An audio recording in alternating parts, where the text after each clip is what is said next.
Assalamualaikum warahmatullahi wabarakatuh. Yang terhormat Bapak Hijri Hidayatullah LLM selaku dosen pengampu pada mata kuliah Peradaban Islam serta teman sejawat kelas Unsu yang saya banggakan. Bersyukur marilah kita panjatkan kepada Allah SWT dan sholat serta salam semoga kita percurahkan kepada baginda Rasulullah SAW. Adapun topik yang akan kita bicarakan pada diskusi kali ini yaitu tentang Islam di Indonesia kemerdekaan. Saya Safra Mustasya selaku moderator akan membimbing jalannya presentasi ini. Sebelumnya saya akan memperkenalkan anggota kelompok kami. Yang pertama ada Muhammad Rizal Saputra dengan NIM 119, yang kedua ada Dini Amelia Ramadhani dengan NIM 149, dan yang terakhir saya sendiri yaitu Safra Mustasya anggota mahasiswa dengan NIM 150. Selanjutnya yaitu penyajian materi. Saya akan memberi kesempatan kepada penyaji untuk menyampaikan hasil diskusinya.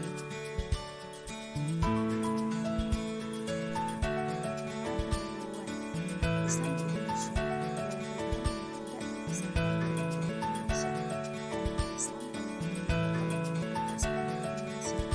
Signifikansi yang begitu erat antara Islam dan Indonesia sebagai suatu daerah teritorial menyebabkan penjajahan lebih dari 3 abad oleh Belanda dalam upaya deislamisasi agar akidah Islam bisa menjadi umat Islam. Umat Islam Indonesia hidup dalam negara konsentrasi dan kondisi dari sejak Islam masuk ke Indonesia, karena agama Islam merupakan agama yang membuka alam kepada manusia serta memberi hubungan antara manusia dengan sesamanya. Ajaran Islam dapat mengisi kekosongan hati dan dapat memberikan harapan pada manusia untuk hidup rukun dan damai dengan harapan gemilang serta dapat membimbing manusia kepada kehidupan yang bahagia dunia akhirat.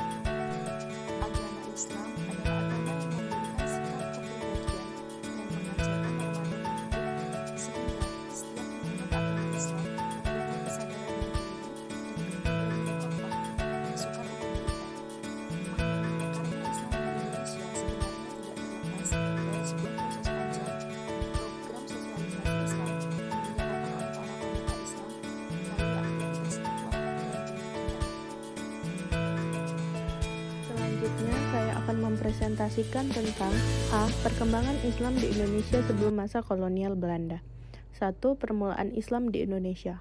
Fuad Amisyari menjelaskan bahwa pada awal Islam masuk ke Indonesia melalui pedagang Muslim dari luar negeri yang memasukkan Islam melalui komunikasi verbal atau lisan, dan tingkah laku atau akhlak Islam yang dibawanya. Mereka mengajarkan akidah, ibadah, dan perilaku sosial Islam sebagaimana yang mereka pahami dari negara asalnya yang pertama. Masuknya Islam ke Indonesia diperkirakan sudah terjadi pada masa kekhalifahan Umar bin Khattab. Walau ada pun yang berpendapat bahwa Islam masuk pada masa Daulah Abbasiyah. Pendapat lama mengatakan bahwa Islam datang ke Indonesia pada abad ke-13 Masehi. Sementara itu, tentang asal kedatangan Islam ke Indonesia disebutkan dari India, Persia, atau langsung dari Arab. Menurut Uka Chandra Rasmita, seperti yang dikutip pendapatnya oleh Badriyatim, bahwa Islamisasi di Indonesia melalui beberapa jalur, antara lain melalui perdagangan, jalur perkawinan, jalur tasawuf, jalur pendidikan, jalur kesenian, dan jalur politik. Berdasarkan uraian di atas, dapat dipahami bahwa awal masuknya Islam ke Indonesia belum diketahui dengan pasti. Yang jelas bahwa Islamisasi di Nusantara telah berlangsung secara abad-abad pertama Hijriah dan berlangsung terus hingga masa kini dan juga masa yang akan datang. Dalam proses Islamisasi terjadi interaksi antara budaya lokal, sehingga corak Islam di beberapa tempat berjalan sesuai dengan tradisi dan budaya setempat, tanpa mengurangi nilai Islam yang sesungguhnya. Selanjutnya, 2. Masa kejayaan Islam. Sistem politik diaktifkan untuk melakukan dakwah Islamiyah secara profesional melalui kegiatan para pengambah, aparat pemerintah, mujahid termasuk wali di bawah naungan kekuasaan formal atau kesultanan Islam. Dengan demikian terjadilah perkembangan Islam yang luar biasa, di mana hampir semua penduduknya masuk Islam dalam waktu yang relatif singkat. Pada masa keemasan Islam di Indonesia, inilah para mujahid memperoleh dukungan penuh baik secara material maupun moral. Karena penguasa negara memiliki persepsi atau keimanan bahwa Islam itulah cara mengelola masyarakat yang terbaik dan mampu menyelamatkan masyarakat dan dunia dari eksploitasi orang-orang kafir yang serakah. Ada 3 tahap proses Islamisasi di Nusantara. Yang pertama, fase kehadiran para pedagang Muslim, abad ke-1 sampai ke-4 Hijriah. Sejak permulaan abad ke-1 Hijriah, kapal-kapal dagang Arab sudah mulai berlayar ke wilayah Asia Tenggara. Namun, data tentang apakah sudah ada penduduk yang masuk Islam menurut Ambari masih dalam dugaan, belum ada data yang otentik. Kedua, fase terbentuknya kerajaan Islam, 13-16 Masehi. Pada fase ini ditandai dengan munculnya pusat-pusat kerajaan Islam. Dan yang ketiga, fase pelembagaan Islam. Agama Islam yang berpusat di Pasai meluas ke Aceh di pesisir Sumatera, Semenanjung Malaka, Demak, Gresik, Banjarmasin, dan Lombok. Bukti penyebaran ditemukan cukup banyak, seperti adanya kesamaan batu nisan yang terdapat di beberapa tempat seperti di Semenanjung Melayu, Aceh, Kuin Banjarmasin, Demak, dan Gresik. Pada penyebaran Islam dapat menduduki berbagai jabatan dalam struktur birokrasi kerajaan, dan di antara mereka ada yang kawin dengan penduduk setempat. Kemudian mereka mendirikan masjid, mengadopsi kebudayaan lokal menjadi perbuatan Islam, mendidik kader ulama, mengislamkan raja dan keluarganya, dan pendekatan-pendekatan sosial lainnya sesuai dengan kondisi dan situasi setempat.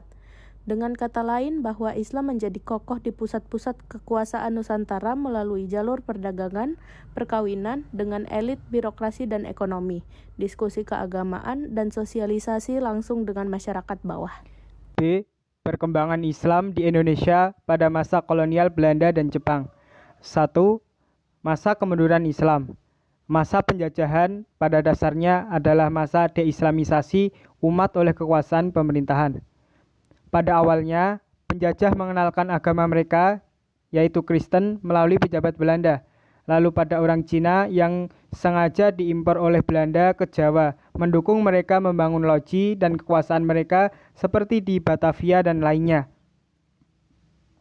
Kemudian, para privai dan penduduk secara umum, mereka mendirikan gereja, sekolah, dan tempat hiburan untuk sosialisasi agama Kristen. Pada saat yang sama, penjajah juga mengharuskan kesultanan yang berada di bawah kendali mereka untuk tidak lagi membawa misi dakwah Islam dalam proses pemerintahannya dan membatasi fungsi kekuasaan hanya untuk pengelolaan urusan ekonomi dan politik. Selanjutnya, situasi umat Islam pada akhir abad pertengahan, baik secara sosio-politik maupun secara keagamaan sosio-religius, telah mengalami kemunduran. Secara politis, hampir seluruh wilayah yang dikuasai umat Islam satu persatu jatuh ke tangan kolonialis dan imperialis Barat. Demikian pula dalam aspek religius. Tampak bahwa situasi religius umat Islam pada saat itu telah mengalami gelombang kelemahan dan kekeruhan, di mana antara kaum ortodok dan kaum sufi berhadap-hadapan secara konfrontatif. Kondisi ini terus berlanjut sampai bangkitnya kesadaran keagamaan yang dimiliki oleh segelintir umat Islam. 2. Masa bangkitnya kesadaran nasional. Penyebaran dan pengaruh pembaruan Islam modern ke Kepulauan Melayu, Indonesia sejak awal abad ke-20 telah membangkitkan kesadaran bangsa Indonesia, khususnya umat Islam, bangkit dengan berbagai gerakan-gerakan, baik dari gerakan politik maupun gerakan sosial keagamaan. Kesadaran umat Islam bahwa mereka tidak mungkin berkompetisi dengan kekuatan-kekuatan yang menentang dari pihak kolonial Belanda. Penetrasi Kristen dan perjuangan untuk maju di bagian-bagian lain di Asia apabila mereka terus melanjutkan kegiatan-kegiatan dengan cara tradisional dalam menegakkan agama Islam. Mereka mulai menyadari perlunya perubahan-perubahan pendekatan terhadap perjuangan Islam. Dalam konteks perjuangan di Indonesia, menurut Delia Noor pada umumnya dibagi menjadi dua, yakni pendidikan dan sosial di satu pihak dan gerakan politik di pihak lain. Masuknya pemikiran pembaruan baik yang dibawa oleh ulama yang bermukim di Timur Tengah, khususnya yang belajar di Mekah dan Madinah, maupun melalui media cetak berbahasa Arab, membangkitkan kesadaran masyarakat Indonesia, khususnya umat Islam, untuk bangkit melawan kolonialis Belanda. Bermula dari pembaruan pemikiran dan pendidikan Islam di Minangkabau, yang diusul oleh pembaruan pendidikan yang dilakukan oleh masyarakat Arab di Indonesia. Kebangkitan Islam semakin berkembang, membentuk organisasi sosial keagamaan. Patut diketahui, perjuangan untuk merantas belenggu penjajahan di sebagian besar daratan Eropa dan Asia diilhami oleh Revolusi Prancis. Atas pengaruh dari tulisan-tulisan Montesquieu 1689 sampai 1755 dan Voltaire 1694 sampai 1778 dan Jean-Jacques Rousseau pada tahun 1712 sampai 1788. Akibat dari revolusi tersebut bukan hanya terbatas di benua Eropa, tetapi juga melanda benua Asia dan Afrika. Di antara pengaruh yang nyata adalah di Mesir dan di India dengan munculnya pembaruan-pembaruan pemikiran sehingga membuka pandangan mereka untuk segera merebut kemerdekaannya. 3. Masa krisis Islam. Menurut John L. Exposito, dalam dekade-dekade sebelum Perang Dunia Kedua dan selama pendudukan Jepang, peran Islam dalam politik dalam negeri melemah. Pertama, akibat tantangan nasionalisme sekuler dan penindasan Belanda. Kedua, akibat kecurigaan Jepang atas loyalitas politik Muslim. Akibat melemahnya peran politik Islam, maka S1 mulai bubar pada tahun 1920 Masehi karena buruknya administrasi internal dan diperparah dengan adanya pertentangan antara kubu Islam dan komunis. Akhirnya SI tergeser oleh partai-partai sekuler. Di sisi lain, nampaknya Jepang mengambil posisi ambivalen terhadap Islam. Jepang lebih mengakomodasi partai Islam dan nasionalis sekuler ketimbang dengan kalangan tradisionalis, raja dan bangsawan. Hal ini dilakukan Jepang karena meyakini bahwa dengan mengakomodasi kalangan Islam, maka kekuatan massa akan diperoleh dan hanya dengan pendekatan agama penduduk Indonesia dapat dimobilisasi. Maka dibentuklah kantor urusan agama.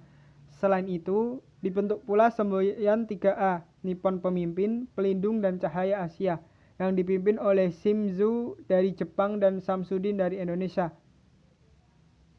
Selanjutnya di bawah naungan Masyumi, Jepang membangun birokrasi keagamaan yang dikelola oleh pihak Muslim untuk menghubungkan pemerintah pusat dengan daerah pedalaman. Tindakan yang dilakukan Jepang untuk mendekati kaum muslimin ini, menurut Ahmad Mansur Suryanegara, sebenarnya tidak menciptakan kesatuan, hanya menginginkan kerjasama untuk mencapai maksudnya, yaitu A. Menanamkan semangat Nippon, B. Menumbuhkan loyalitas ulama kepada Jepang, C. Meyakinkan kebencian ulama terhadap sekutu, D. Perang Timur Raya adalah perang suci, dan yang terakhir E. Menanamkan keyakinan bahwa Jepang dan Indonesia adalah satu nenek moyang dan satu ras. Terakhir, kesimpulan, perkembangan Islam di Indonesia sebelum kemerdekaan secara garis besar dapat dibagi dalam dua periode, yaitu perkembangan Islam sebelum masa kolonialisme Barat dan Jepang, serta perkembangan Islam pada masa kolonialisme Barat dan Jepang. Islamisasi di Nusantara telah berlangsung sejak abad-abad pertama Hijriah lewat jalur perdagangan, dan selanjutnya Islam berkembang melalui beberapa jalur seperti jalur perkawinan, tasawuf, politik, dan lain-lain. Pada masa kolonialisme Barat, khususnya Belanda, Islam menghadapi tantangan yang luar biasa. Karena Belanda, di samping datang untuk berdagang, mereka juga menjalankan misi kristenisasi. Namun pada akhirnya, Belanda tidak berhasil untuk melancarkan misinya tersebut. Sedangkan untuk pendudukan Jepang di Indonesia, Jepang cenderung mengakomodasi umat Islam, melapangkan jalan bagi bangkitnya kembali semangat pergerakan-pergerakan Islam dan nasionalis, baik pergerakan politik ataupun pergerakan kemasyarakatan. Demikian tadi hasil presentasi kelompok 16.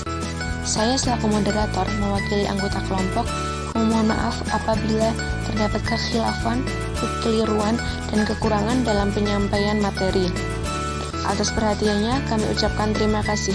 Wassalamualaikum warahmatullahi wabarakatuh.